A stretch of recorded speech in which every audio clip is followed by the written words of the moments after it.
Hey everybody, I hope you're having an absolutely amazing night or day wherever you're tuning in from. Guess what? This is global. There's people all over the world that are on here. So thank you for tuning into the Keto Mom page.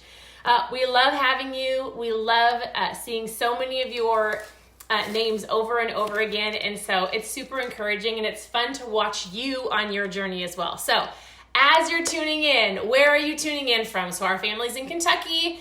If you have been here for a while, you know our family travels all over the place. And so sometimes we're in Minnesota. I heard they got like a lot of snow, so we're in Kentucky right now. But where are you tuning in from? How are you doing? The topic of tonight is simply this. How do you feed your family on a budget? Or what are some tips or tricks that we could use to help save some money? So does anybody have that question?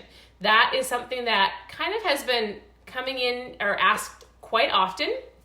And so that's what we used to really ask ourselves years ago as we dove into eating healthy. Oftentimes people think healthy food, expensive food, I can't feed my kids that way. How is our entire family going to do this? So we're going to give you some tips and tricks to help you with that. Now, if you're like, I know how to do this, I've got the secrets. This is about collaboration. It's not just about what I say or our family does, but collaboration is currency. What does that mean? It's great to have you share your tips and tricks as well. So as you hear me maybe sharing what our family does, what do you do to help save money or to cut costs or to maybe eat healthier on a budget? So there are a lot of large families on here, a lot of homeschool families. We homeschool. We have 4 daughters. We homeschool. We share this ketone conversation with you, and we absolutely love it. So let's dive in. I wrote a couple of them up here, and I also just shared it with you in the title of the video. But number one is plan your meals. So I love to treat Sundays as a plan or prep day, whatever works for you. Everybody has different work schedules, but we choose Sunday. And so the biggest thing I like to tell people is, and I didn't do a very good job at this, I was one of those people years ago who would get bored with food. I used to get out a big calendar and I felt like I had to have 30 different meals. We were bored of foods. What's something new we could make? And I've just had a different shift of food and food being fuel and finding things that works for our family. And it's okay if it's 7 meals that we rotate through. So we'll get to that in a little bit. But don't feel like this doesn't have to be overwhelming. Take a couple tips and implement it into what you're already doing. So here's your number 1 tip. Go through your refrigerator once a week. What is hiding back in the freezer? What do you already have? Use the foods that you have, even if you're like, I don't want to have that. Too bad. It's in your fridge, right? So the biggest thing I tell people is plan your meals. Go through your refrigerator. Go through your freezer. What do you already have? What are the meals that you could make out of that? And then write a list. So before you go to the grocery store, write a list so that you're not guessing. I often do that. If I guess, I come home with way too much stuff, and usually I'm missing one ingredient for that meal.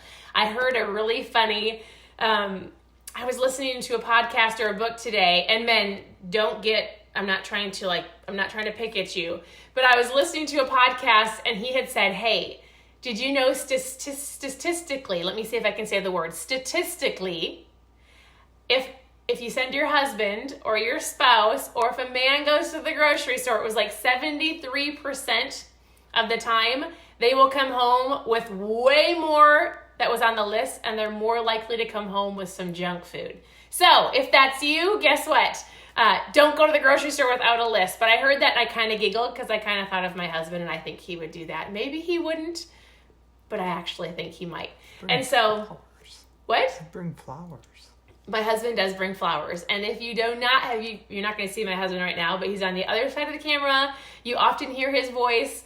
And so anyways, where are you tuning in from? Press the share button below, because just so you know, there's a lot of people that ask this question and are looking for ways to eat healthy in their entire family, but also save some money. So number 1, plan your meals, make a list when you go to the grocery store and have it all set out for you. Go through your freezer so you know what you already have.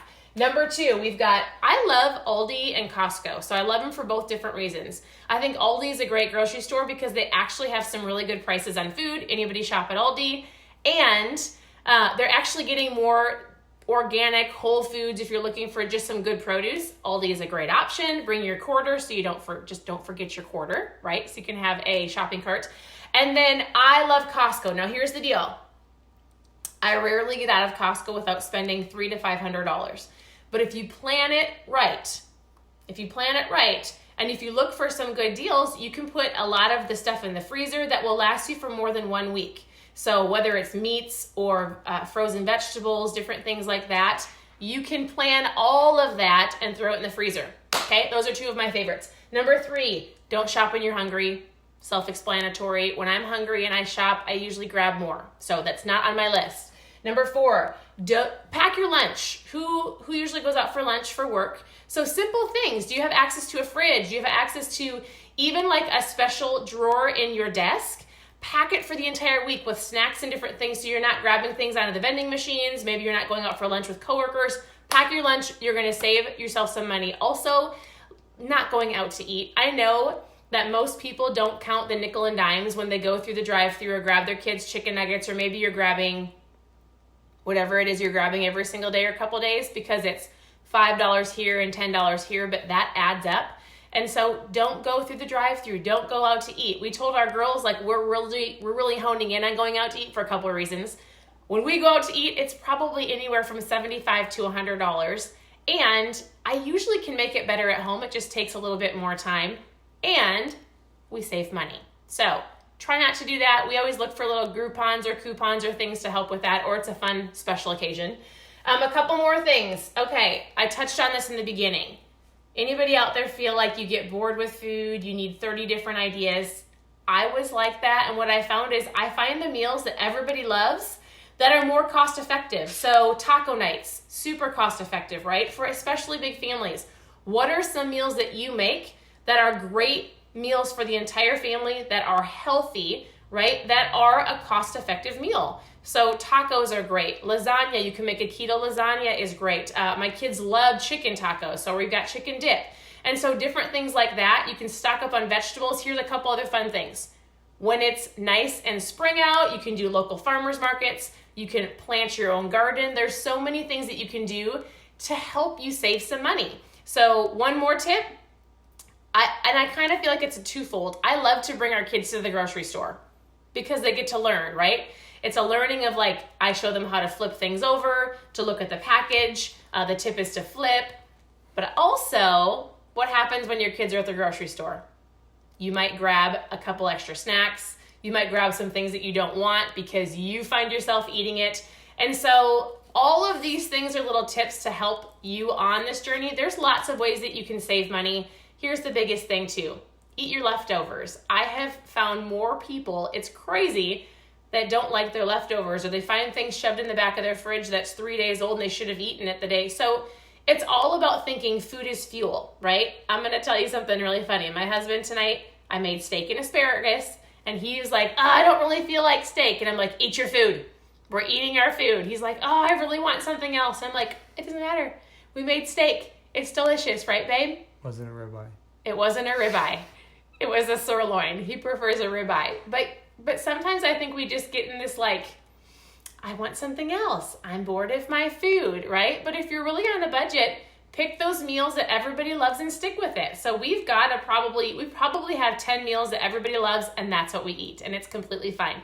Now I've got one more tip for you. I did post a whole bunch of tips up in the in the video description, so you can go up there and look. There's some more that I haven't shared. What are your tips that help you save money when you're grocery shopping or feeding a big family? Post below, and then like some of your favorite meals. Share the button, post share as well, because sharing is caring. And lastly, here's my last tip. How often are you snacking throughout the day? If you're eating healthier, if you're eating a high fat, low carb, fats aren't there for you to binge on all day long, or even like these keto snacks, but they're there to help create satiety. That's a big word. I don't even love it. But eating like an avocado or eating a handful of almonds or something like that's there to keep you fuller longer. But if you're eating a little bit of fat in your meals, you really shouldn't be snacking, which therefore you shouldn't be going through a ton of snacks, which therefore you should save money on your groceries. I hope this is making sense. So I just wanted to give you a couple tips and tricks on things that you can do to help create or help with your budget. I would love to have you share yours below as well. So with that, we're going to let you go. I hope that was helpful. I hope you guys have an absolutely wonderful night. I look forward to scrolling through and looking at all of your ideas. have a great night, and we will talk to you soon. Bye, guys.